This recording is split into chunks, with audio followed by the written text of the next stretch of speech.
Sí, así es.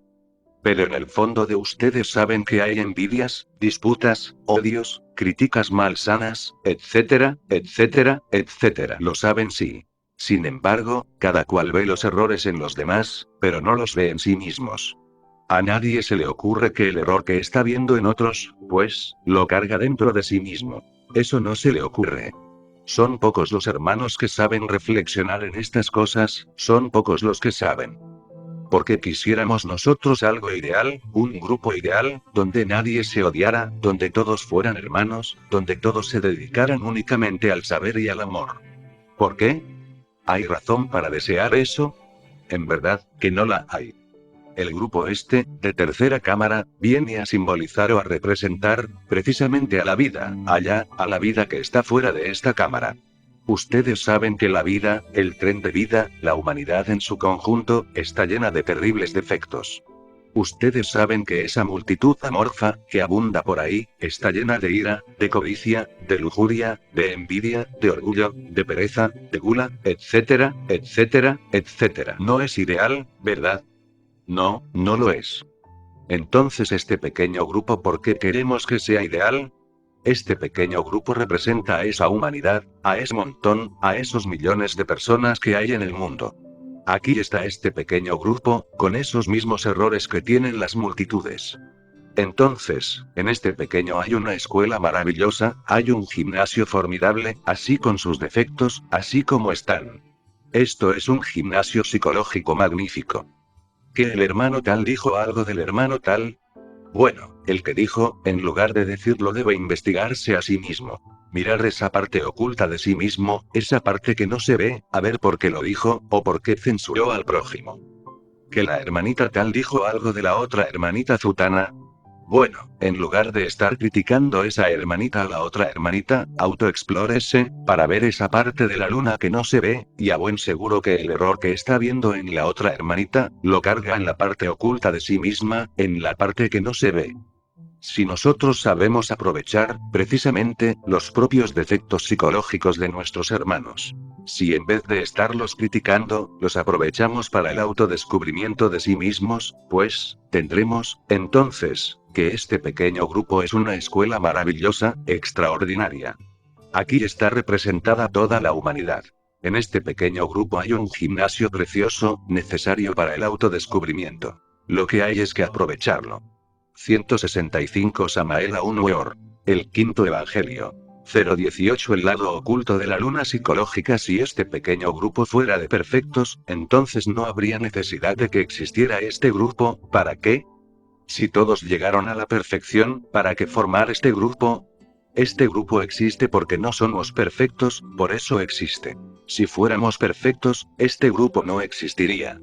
Los errores de nosotros, los errores de todos los hermanos, sumados entre sí, son los errores de la humanidad.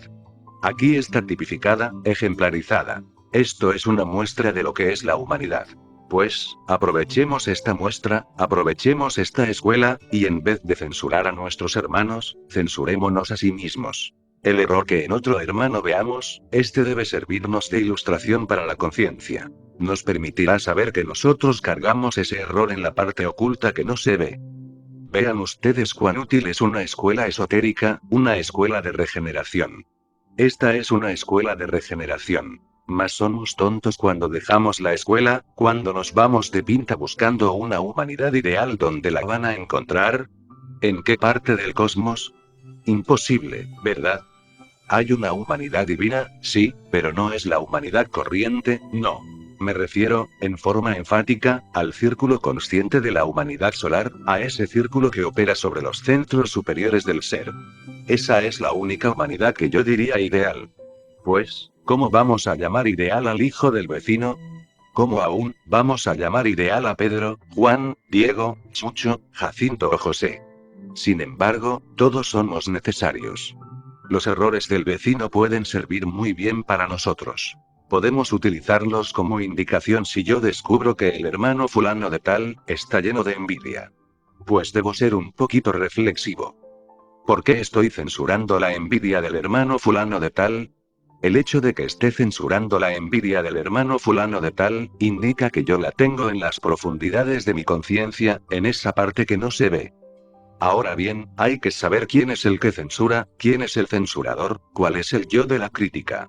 Vale la pena que le hagamos la autopsia, que lo reduzcamos a polvareda cósmica. Hasta aquí esta plática, mis queridos hermanos.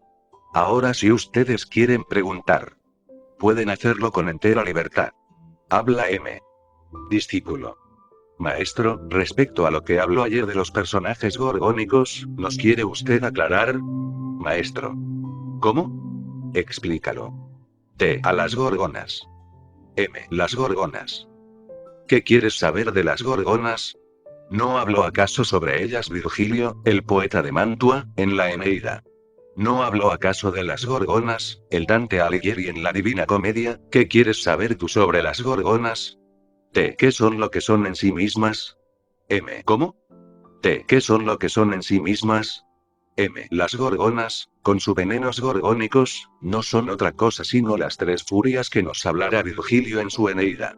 Allí están, sí, no lo niego, las tres furias, las tres gorgonas, allí están, terribles.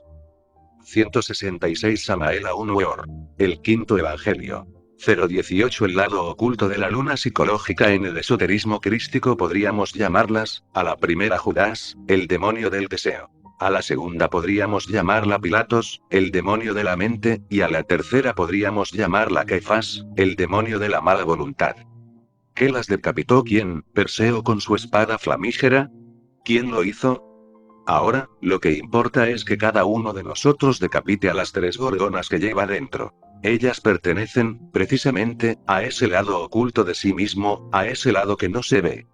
¿Hay alguna otra pregunta, hermanos? Cuando usted mencionaba eso del código de moral, se me ocurre que puede existir el peligro de que convirtamos la gnosis, a las enseñanzas gnósticas, en un código de moral.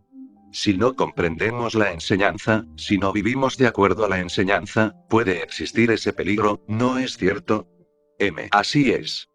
Y veo una marcadísima tendencia en todos los hermanos del movimiento gnóstico, a escribir códigos morales.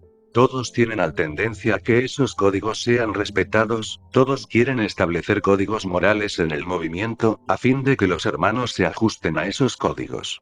A la larga, esos códigos resultan absurdos, rancios, torpes. Se convierten, dijéramos, en botellas, entre las cuales queda la mente embotellada. Entonces viene el fracaso en el trabajo de la eliminación del ego. Sucede que, en este trabajo, hay que hacer cosas que parecerían inmorales.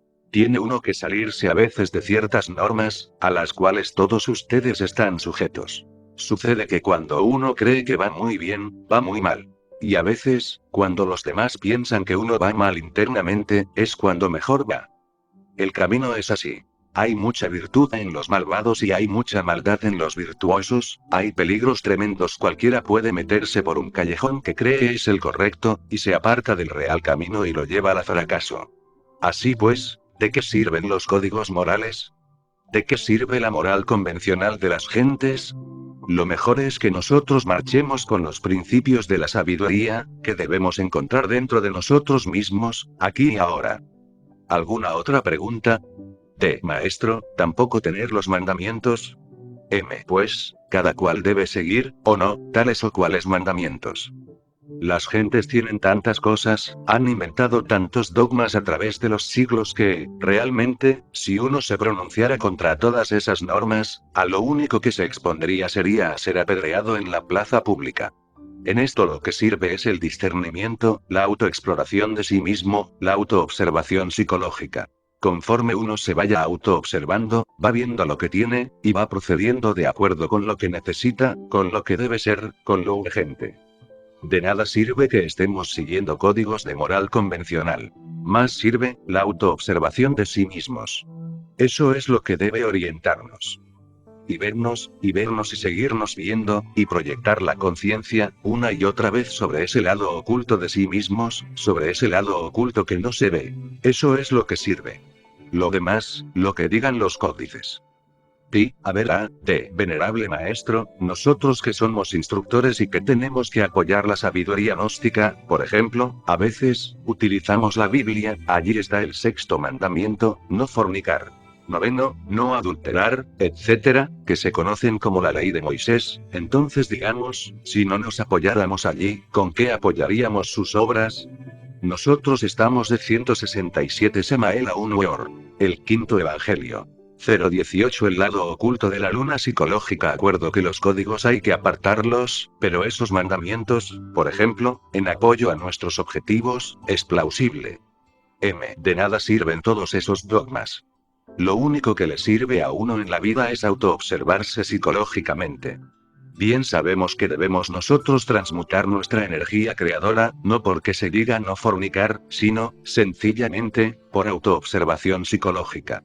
Uno comprende que si transmuta su energía creadora, consigue desarrollar los fuegos espinales, consigue crear los cuerpos existenciales superiores del ser, consigue transformarse y convertirse en un logos.